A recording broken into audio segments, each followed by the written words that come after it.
Out. So I'm going to ask everybody to go ahead and mute, please. So we can get started here in just a second. I'm going to introduce Hope to you, read her bio, and then she's going to take it away and tell us all about who we are and how to develop our brand as an author. So it's 3 o'clock. Let me go ahead and do that now. Award-winning author Hope Wellborn writes spine-tingling suspense sprinkled with romance and saturated with faith. I like the sound of that. By day, she masquerades as a digital content marketing technology specialist, and by night, she stays up too late putting words on the page. Hope is co-owner and technology manager for Spark Flash Fiction and a member of the Suspense Squad. She is represented by Tamala Hancock Murray of the Steve Lobby Agency, a fellow Tamalite. Connect with Hope on her website, Facebook, and Twitter. And so while she's talking, if you have questions, if you'll drop them in the chat, and if you can remember to type out the word question first, that helps me to see it better, and I'll collect those questions and we'll bring them to Hope at the end of her session. All right, Hope, it's all over to you. Thank you, Dina. Appreciate that. Hey, everybody. I'm so glad that you're here. Thanks for spending some time with us today. So I heard one of you talking about there was a lot of information shared. And so, yeah, this is going to be one of those buckle up and hold on because there's a lot of information in here, unfortunately. This is a big topic, but the good thing is you can go back and watch the recording later so you can pick up the things that you may have missed. Yeah, we will do some question and answer at the end. So hopefully I may answer your questions through the course of this. And if we don't, we can have, of course, time to talk about it afterwards. So let me ask you this, Hope, real quick. Yes, and several of these people have asked, are you willing to share your slide presentation and we can drop it in our password protected conference portal so that only conference attendees have access? Is that something that you normally do? And it's fine if you don't. Yeah, I don't normally do that just because most of the time, you know, those files are so big, but okay.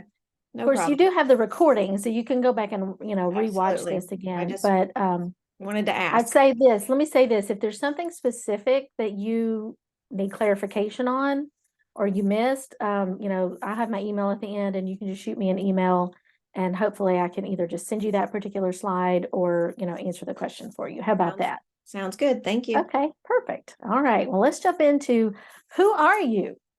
Developing your author brand. So let's start with what is branding. Let's get some definitions on the screen so that we all know that we're talking about the same thing. Because if you've ever purchased something or watched a commercial, you understand what branding is for the most part. But how does that apply to authors? So branding, what is it?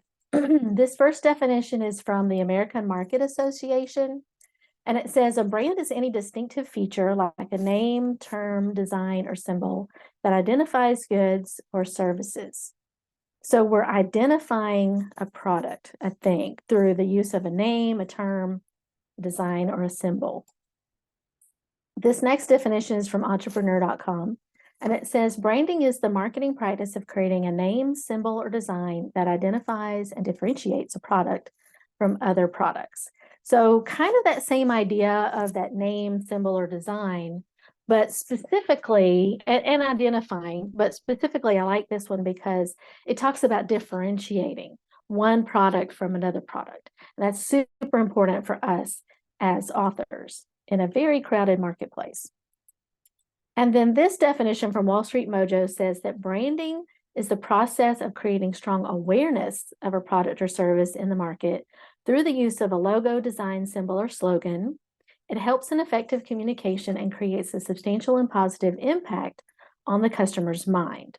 So again, we get that idea of this design, this symbol, the slogan, the logo, but I like that it talks about creating a strong awareness of a product or service in the market, and that it helps to create that positive impact on the customer's mind. So taking all of that into consideration, how does that apply to us as authors? Well, Here is an important thing to remember. You are your brand. You as the author are the brand. And you as an entity, you as this writer persona, you with all of your work all together comes together to make your brand. And your brand presents an image to the world, and that image communicates to the world what you have to offer. So let's quickly talk about some misunderstandings about what branding could be. Branding is not your latest book. And for those of you who've only written one book, it can be very easy to want to wrap your brand around that particular book. But hopefully, in the process of your entire writing career, you will write more than one book, we hope. And so you don't want to try to rebrand yourself or start all over with your brand or change your brand every time you have a new book or new series come out. So your brand cannot be your latest book. It also is not a sales pitch or an elevator pitch. Of course, those are important for you to know, especially when you're pitching to agents and editors, but that's not your brand. That's just information about that latest work in progress. Branding is not your tagline. So if you're not sure what a tagline is, just think about Nike. And what is the thing you think of when you think of Nike? Just do it. We all know the tagline. Okay, but just do it is not a brand. It's just a tagline that goes with the brand, which is Nike and all the things that it entails. And branding is not marketing. And this is a very important distinction that I want you to understand, because marketing is a strategy. It is a series of strategies. It's things that you do in order to advertise your work, to get your work out to people. It is an action. Marketing is a verb, if you will, whereas branding is an entity. It's a thing. So it's more of a noun. So I hope that helps you understand a little bit about what we're talking about today when we talk about branding. So there are three things we're going to talk about today that branding encompasses.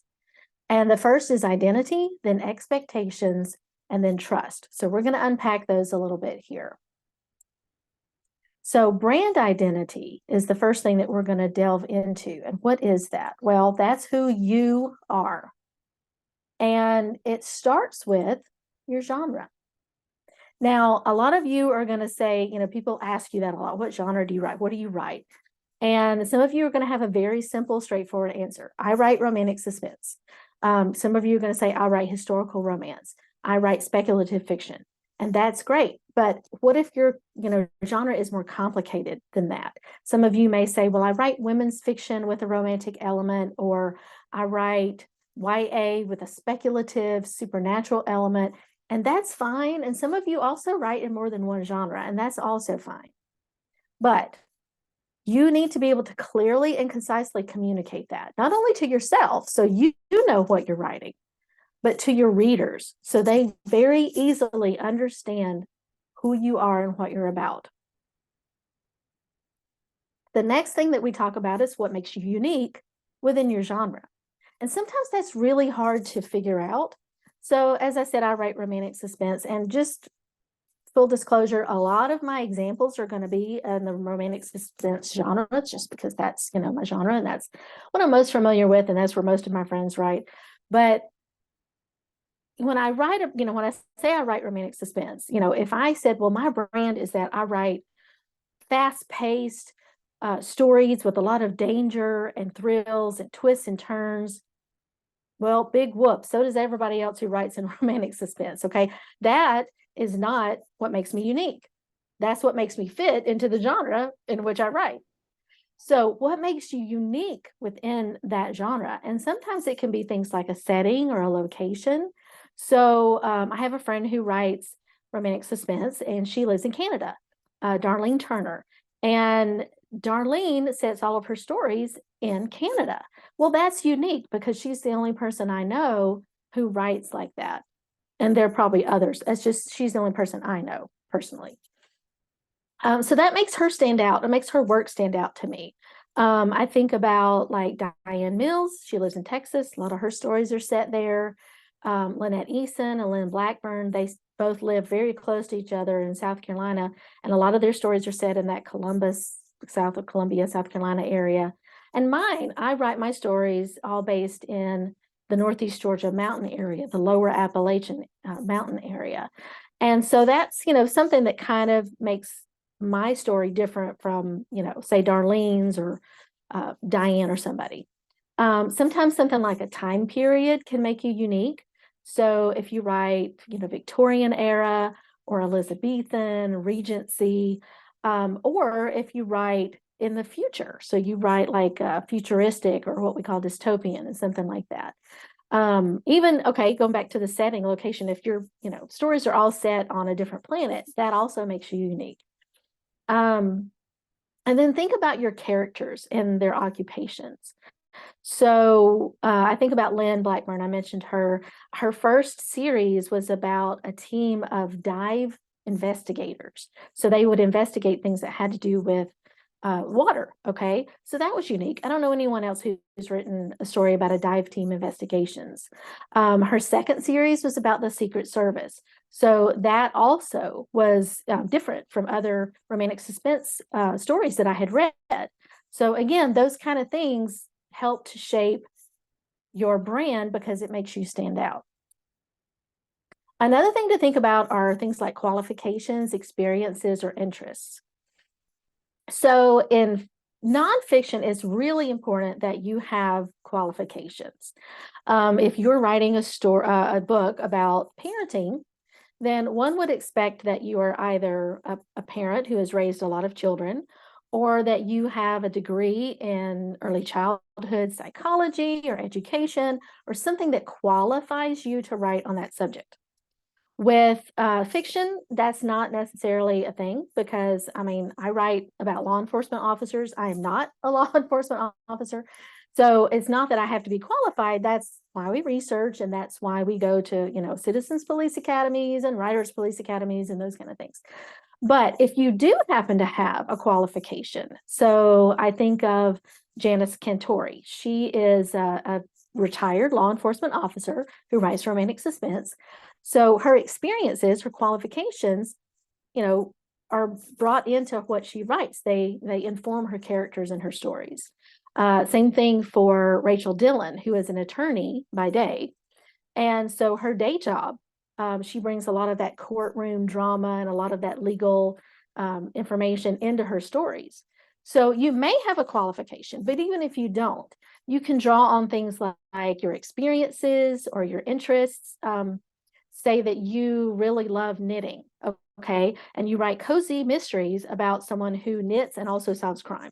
Okay, that's an interest that you have that then begins to inform your writing and can become a part of your brand.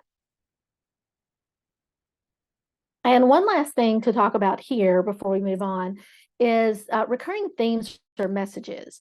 You may have, now every story, of course, is going to be unique, but if you have a thread of something that carries through every one of your stories through your writing, that can become part of your brand. And I think about Jerusha Agan, who again is a romantic suspense writer, and all of her characters are dealing with fears, different kinds of fears. They're overcoming those fears in different ways. And so fear is sort of a recurring thing for her. And she has branded her website, her newsletter, her blog, all of those types of things as the Fear Warrior. And so that is something that she has used in her brand that differentiates her. So you may have something like a message or a recurring theme that you can use. So this is an exercise for you guys to do, and we'll have these throughout the class. You can take a screenshot of this, or this may be something you want to ask me about. You can come back and watch the recording and do this on your own time. We don't have time, unfortunately, today to do that. But list 3 words to describe yourself in relation to your writing. So unless your, poodle dog has a lot to do with your writing, don't write down poodle dog mama, okay?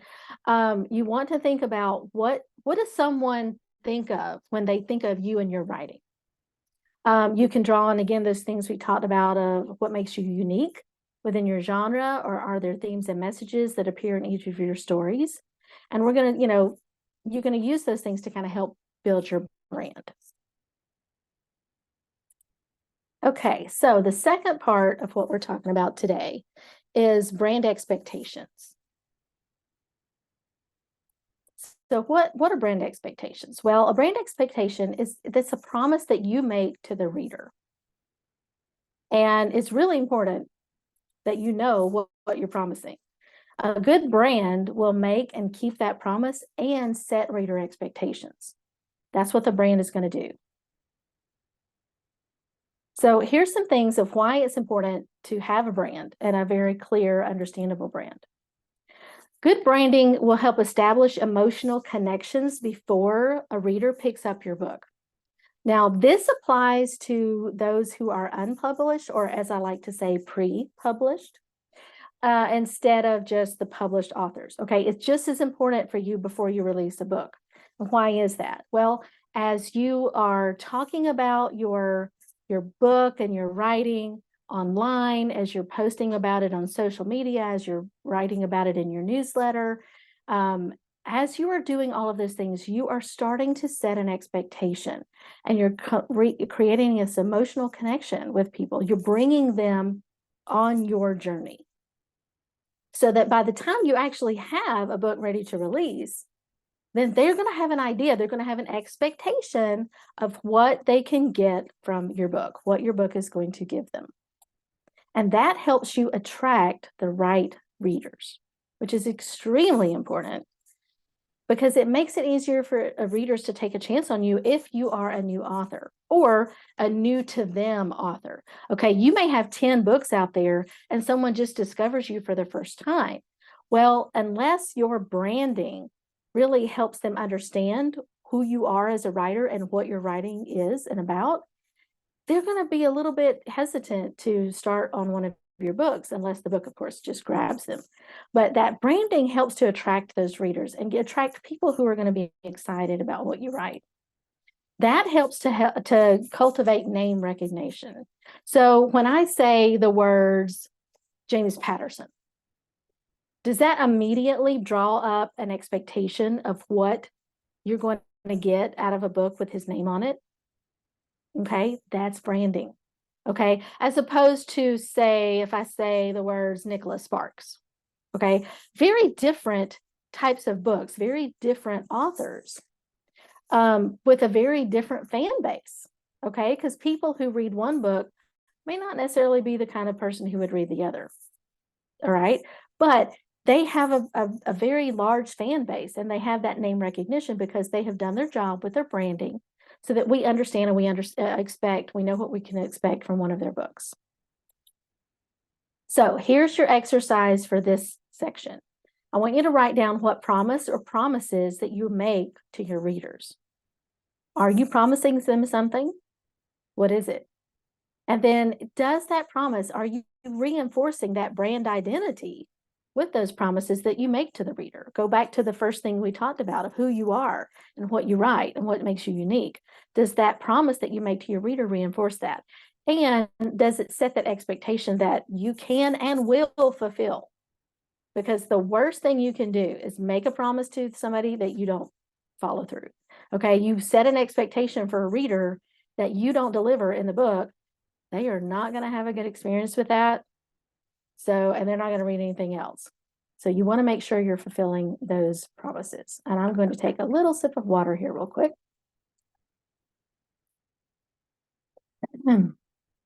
Okay. So the next part is about our readers, as we've been talking about. So we understand who we are, but let's talk about who our readers are. So who is your ideal reader? Do you know the answer to that? Well, I'm going to give you a very important thing that you need to write down and never forget. Your audience is not everyone. And I'm sorry if that comes as a shock to some of you. If you sit down with an editor or an agent and they ask you, well, who is the audience for this book? Or you write a proposal to send in and you have to do an audience analysis. If you say everyone, they are going to assume that you have no idea what you're talking about. And I know that sounds kind of mean, but it's the truth. Because you have to know who your audience is in order to know what to give them. And I'm going to give you a scientifically proven experiment with this. This is, all something that I came up on with my own brain. Go to the grocery store, go to Walmart, go to Walgreens, wherever you buy shampoo, and go to the shampoo aisle. Now, if the truth was one thing is for everyone, then there would be one kind of shampoo on that aisle. And everybody who goes to buy shampoo would buy one plain bottle of shampoo that just has shampoo on the label, and that's it. Okay? That is not what happens. Why is that? Because everyone has a different need for what they buy for a shampoo. Okay? Everyone has different kind of hair. Some people have thick hair, some people have thin hair, some people have curly hair, some people have straight hair, some people have oily hair, some people have dry hair, some people have no hair, and that's another situation. But you, as a person, you buy shampoo for a specific reason. Okay? Your readers are going to pick up your books for those same reasons. Your readers' behavior is based on two things. Number one, their needs and their wants. And then number two, their preferences. So think about your shampoo. You buy your shampoo based on what you need. I have curly hair. I'm going to buy a shampoo that's formulated for curly hair. Okay. But within that realm, I'm also going to look at a specific type of brand of shampoo that I prefer for whatever reason. And that's based on the experience that I've had with that shampoo. Does it meet my needs? Your readers are going to behave in the same way. So you have to have a target audience and understand who they are. By taking a look at your market, your target market, or a reader persona, which we'll talk about in just a minute, will help you narrow your efforts to that group to make sure that you're in alignment with who they are. When you're talking about your branding, are you delivering what they need? So let's talk about some reader personas. What is a persona? Well, it's just a made up person, created thing that represents a larger group. Okay.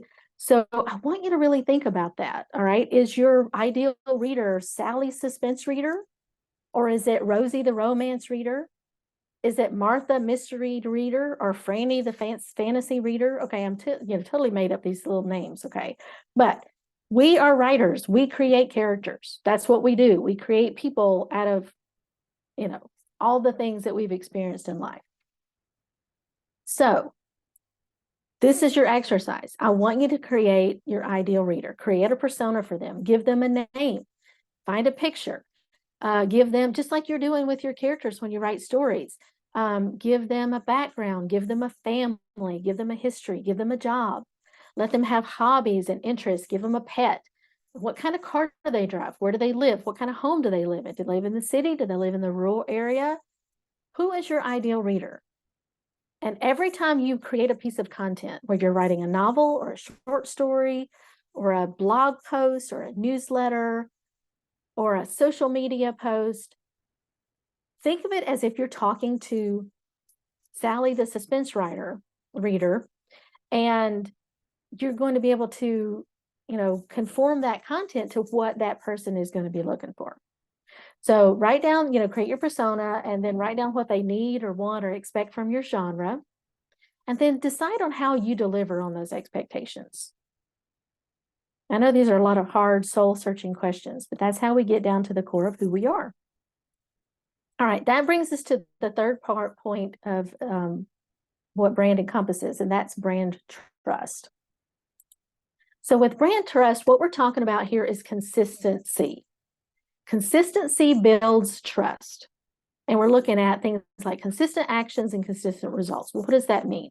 So consistent actions, release dates, whether you are a traditional published author or an indie, you want to be consistent about the timing. Some people are going to write a book a year. Some people are going to do 1 or 2 books a year. Some people are going to do one every 30 days. I don't know who these people are, but apparently they exist. So the more that you're consistent, the more that you're going to build trust with your reader. Because if you release a book and then you release its sequel 3 months later, and then you take 5 years to release the 3rd book in that series, guess what you have done? You have broken the trust of your reader. They don't know if they can trust you because you're not consistent. This also carries over into how often you deliver a newsletter or how often you post on social, what kinds of things that you post there, and the consistent results. So how you interact with your readers, how you choose to or not to react with your readers. Do you engage with them? What kind of messages and themes, we go back to that idea of those messages and themes, can they find in your stories? Are your stories going to be similar even if they are a different genre? And it all boils down to the experience that your reader has. Okay? It's all about the experience, good or bad. So think about your favorite restaurant, your favorite place to eat. There's a reason why that's your favorite restaurant. There's a reason why you continue to go there. One is that they serve the type of food that you prefer. The other is the experience that you have there. So if the food is good and the service is good and the atmosphere of the restaurant is appealing to you, then you are going to continue to go back there time and time and time again. If one of those things breaks down, the food is bad, or you have bad service, or the atmosphere changes, or something, then you're going to second guess whether you do this again. And if all of those things are bad, you're never walking in that door. Not only that, you'll tell everybody you know not to go there because of the horrible experience you had. Well, your readers are the same way. So if they continue to have good experiences with you and your writing, whenever they interact with your brand, they are going to continue to come back again and again and again.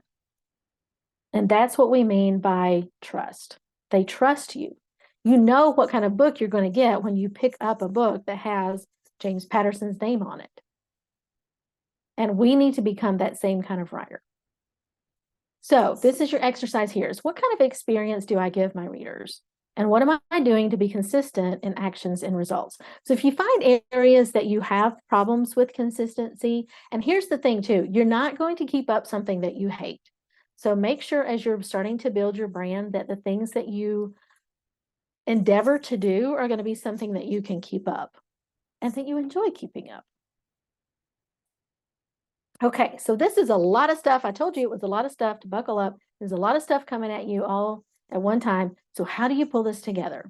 Well, I want you to think about an intersection. Okay, we take who you are as a writer and what you offer in your writing. You combine that with your audience, who they are and what they want and need out of your writing. And where all of those things intersect, that is where your brand sits. So you pull all that together, who I am, what I offer, what my audience wants and needs, who they are, and put it all together, and that's your brand. So we've talked a lot about more theoretical types of things, but now we're going to get down into the more practical parts of brand components. So what actually makes up your brand? What goes in there to make up my brand? Well, we've talked about you, okay, and your name is so important as a writer. Some of us are going to use our name. Some of us are going to use a variation. Some of us are going to put in a middle initial or a hyphenated last name. Or some of us are going to use our first initials and our last name if we're, a YA speculative fancy author, because that's very common in that area. Some of us are going to use pen names, and that's fine too. There's a whole rhyme or reason behind why you do what you do. We're not getting into that. The key here is to be consistent. Wherever you use your author name needs to be the same in all the places, because the last thing you want is for somebody to say, well, there was that one writer that wrote this one book, but I can't remember their name. And they go looking for you and they can't remember what it is because you've changed it like 15 times. Your image is also important, and this has to do with your headshot that you use, also other, photographs, authory types of things that you put on the internet. It's really important for those things to be recent because, again, that goes with that name recognition, that brand recognition. If I see a picture of you and you have long black hair, and then I meet you at a conference and you have gray hair, I'm going to be a little confused for a minute.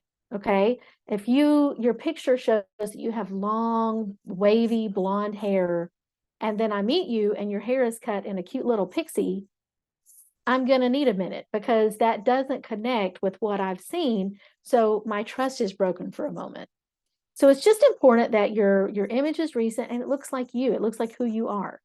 Whenever I do anything writerly, I always wear my hair curly and I wear my glasses. And the most of the time I have on the color red. Those are part, I do that very consciously and on purpose because that is part of my brand. If you look at my business card, it has a picture of me looking like that. So I try to be consistent and that helps to build that trust. Your content obviously is part of your brand. Those are any novellas, short stories, newsletters, anything that you write is part of your brand because it communicates who you are to your audience. And then there are other brand components, and that's what we're going to talk about in our last part of this section. Colors. Have you ever thought about what color your brand is? Okay, so the color palette is the group of colors that you use to design your brand. It should guide every piece of visual content you create. And it should not, as we talked about, be determined by your latest book cover. Now, the only caveat to that is with a bookmark, because you can very easily, and you should cater a bookmark to your latest book, but somewhere on that bookmark, it should be branded for all of your work. So business cards should look like your social media headers. Those should look like your website. That should look like the signage that you use when you do a book signing or something like that. All of that should be coordinated to look the same. And so color has a lot to say about your brand, the tone of your writing and the emotions associated with it. Color increases brand recognition by 80%. So if I say Coca-Cola, what color do you think of? Red. If I say John Deere, what color do you think of? Green. Okay. If I say UPS, what color do you think of? Brown. Okay. That color is as much a part of their brand as anything else. So color palettes, what we're looking for is something simple, one primary color, and then 1 to 2 secondary complementary colors. So let's look at some examples. Well, actually, first, let's talk about the psychology of color. Yes, color has a psychology all of its own. And so each color evokes an emotion and a feeling when you see it. So if you go into your favorite restaurant, you're more than likely going to see something that's red. You're going to see a red tablecloth or red napkins or red walls or something that's red, because red is scientifically proven to make you eat more because it increases your energy and increases your appetite. If you go to your doctor's office or the dentist office or a spa, you're probably going to see light blues and light greens. Those colors are calming. They invoke trust, peace, loyalty, competence. Green especially is nature, it's healing, it's freshness, it's quality. White is a color of clean, simplicity, innocence, and honesty. We have that brown color that we talked about with UPS, that dependable, rugged, trustworthy, and simple. So there's a reason why your favorite products choose a certain color. And so here's some examples of what we've talked about, like Kleenex, that blue, that makes you think of trust.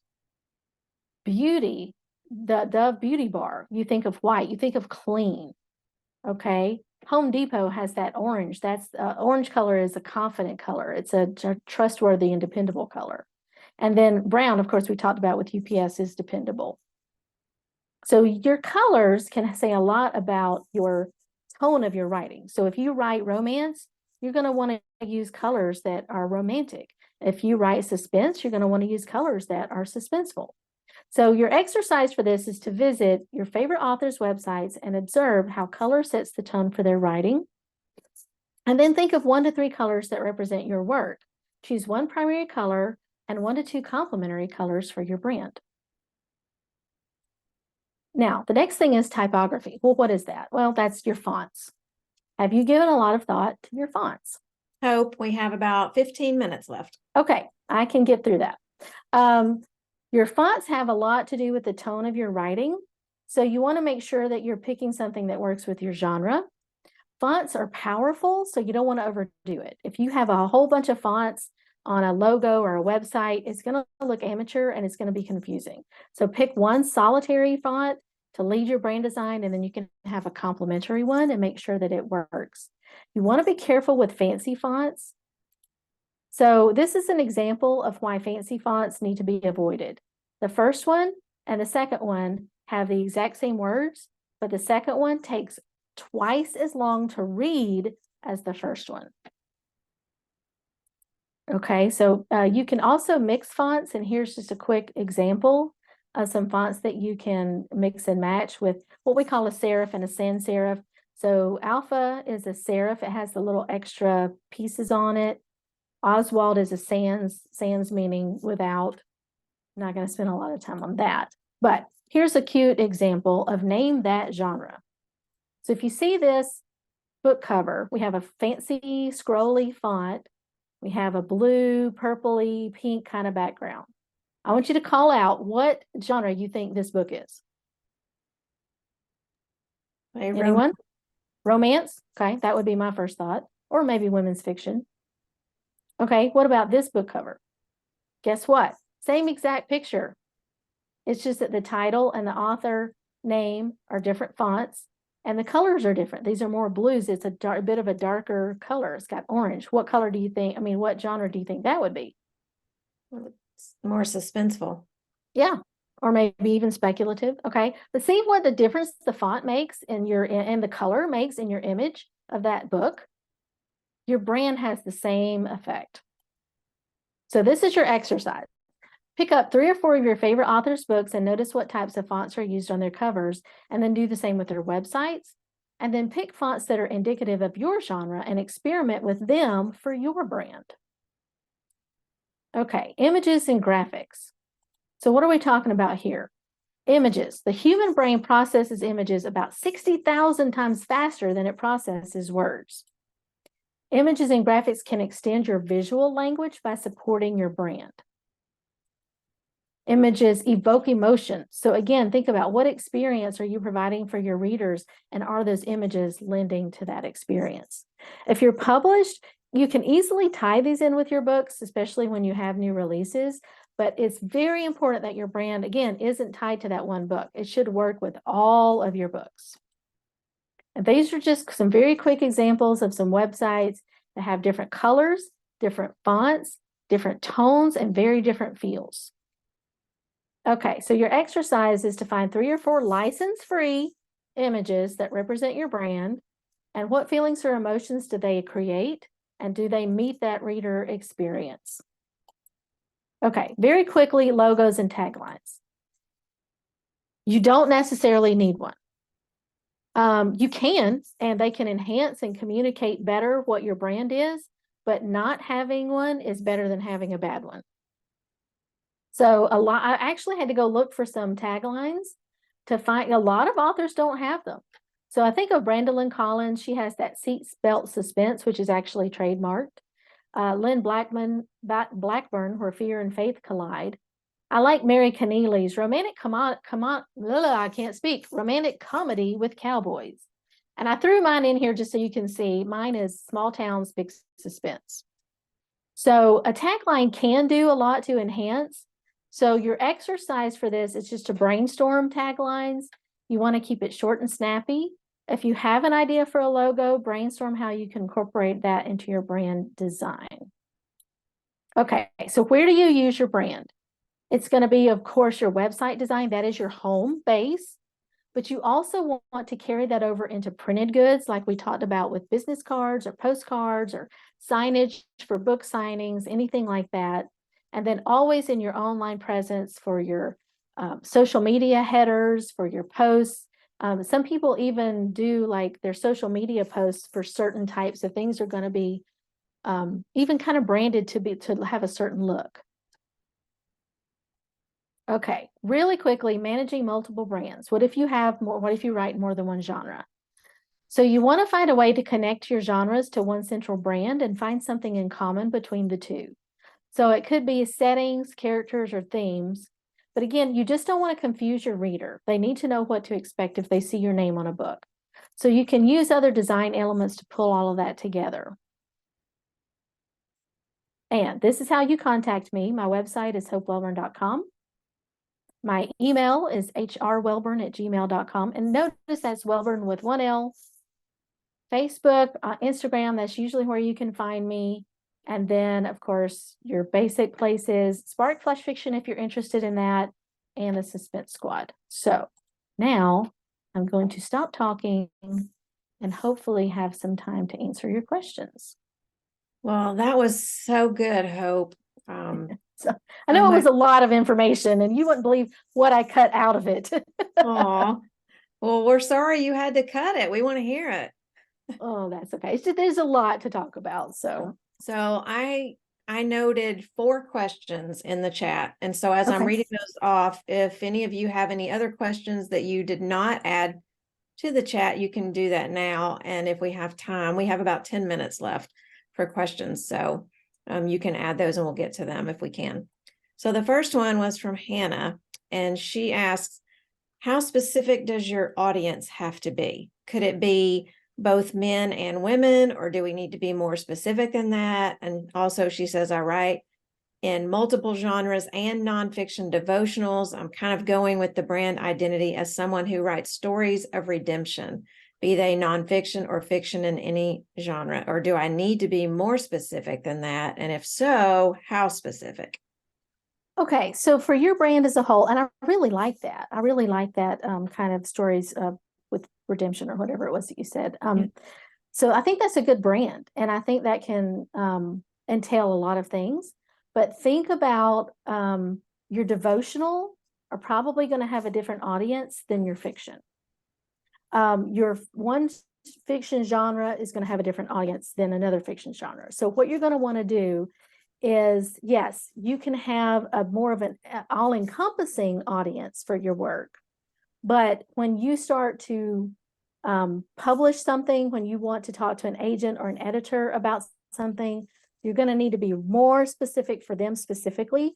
When you put together a proposal, you're going to want to get as granular as you can, because that's how you sell that particular product. So again, think about shampoo. Okay, so shampoo makers usually make shampoo and conditioner. They also make, like, mousse and gel and all the other things. Okay, so they have a large brand, but then they're going to have more specific types of things for that one particular product. Does that make any sense? Yeah, okay. Yeah. Thank So you. go ahead. I was just saying thank you. Okay. That answered your question. And it kind of goes with Lindsay's question. Lindsay, you can unmute for a second. And did she answer your question? Because you asked about branding when you switch sub-genres, because you write Westerns and Regency and the different expectations there. Yeah. So those two are pretty vastly different, but they're all going to be in more of a historical time frame. So do you write, are they romance stories too? Yes. Okay, so you can say you are a historical romance writer. Okay, that is your genre. But then when you're looking at the audience, again, kind of the same thing applies to Hannah is, do you have anything that brings those two in common? Do you think that your audience is going to be the same for those two books? They very well might be. Okay, because historical romance writers like to read, history is very vast. So they're going to read across a lot of different time periods. So look for those things, whether it's in your characters or the messages or, your voice or something like that, that's going to bring all of that together. Does that help? Yes, it does. Okay. All right, thank you. So the next one is from Heidi, and she says, you mentioned what makes you unique. Do you have to be careful so you don't limit your future books by narrowing your branding? She said, I'm a romantic suspense writer. My first book was set in California. My next book and novella were set in Ohio. My current work in progress is a series set in Ohio. I could narrow my brand to Ohio-based fiction, but I may want to write future books set in a different state. Okay, that's a very good question. So yeah, if you think you're going to be writing in stories that are going to take place all around, then setting is not going to be one of your brand components. You need to find something else. Find another thing that's going to be unique, because the setting is not it. Yeah, because there's a lot of writers out there, they write Southern fiction. Mm-hmm. And so all of their stories have to be set pretty much in like the Deep South area. again, you're going to have to look at yourself as who you are.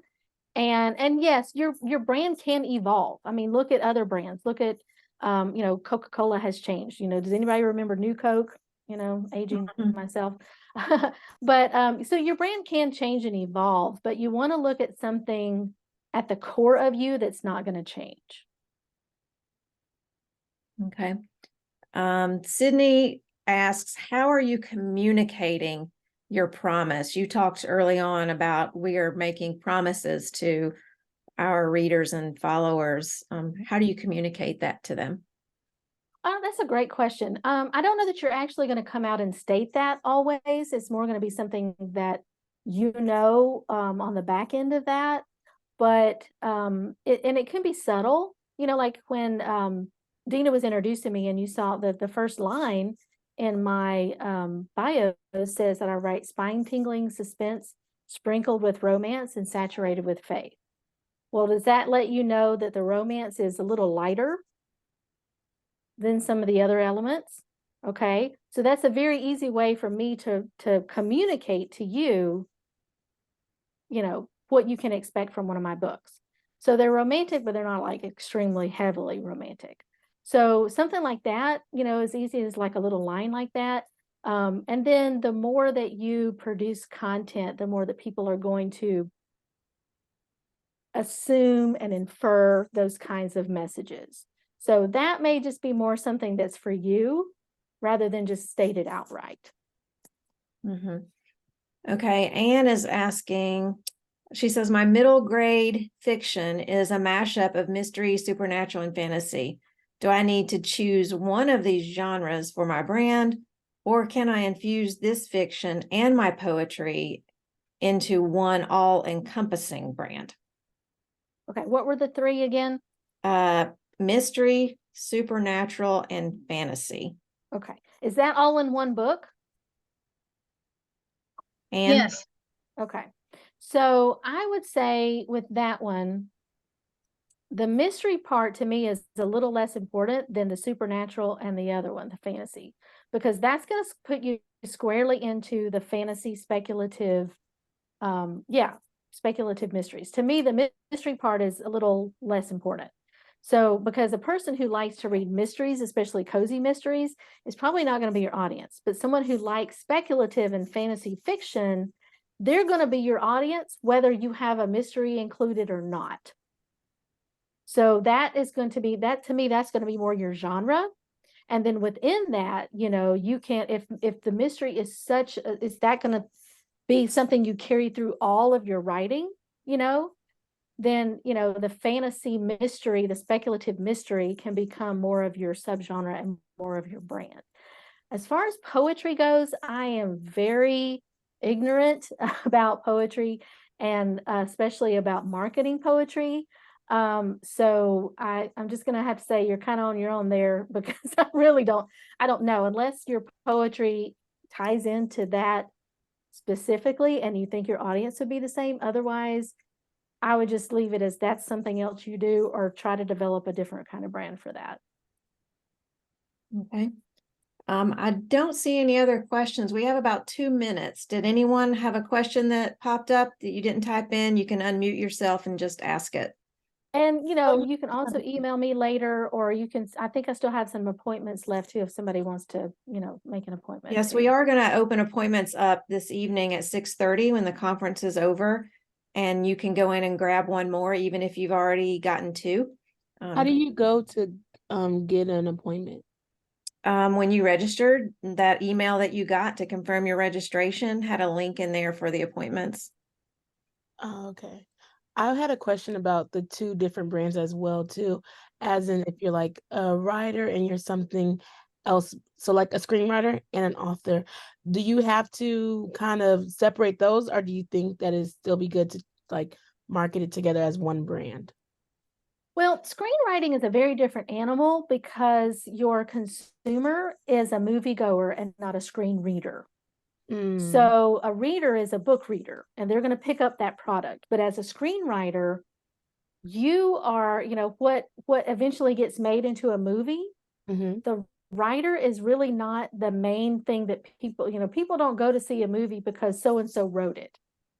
They go Mhm. to see a movie because who's in it or who directed it, if that Mm. makes any sense. Yes, it So does. as a screenwriter, to me, that it's sort of a very different animal.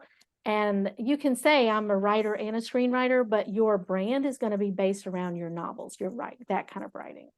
Okay, that makes sense. Thank you. All right. Well, we're at 3:50 on the dot, so we're out of time. Thank you guys for But, hanging in there. You're Yeah, this was awesome. a great presentation. We love at our conference to try to offer some variety of things that you might not always see or hear at a conference. And we felt like this was one of those that would be really beneficial. And I think we were right. I'm so glad. I had a great time. Thank you guys. Thank you. Thanks for coming, everybody.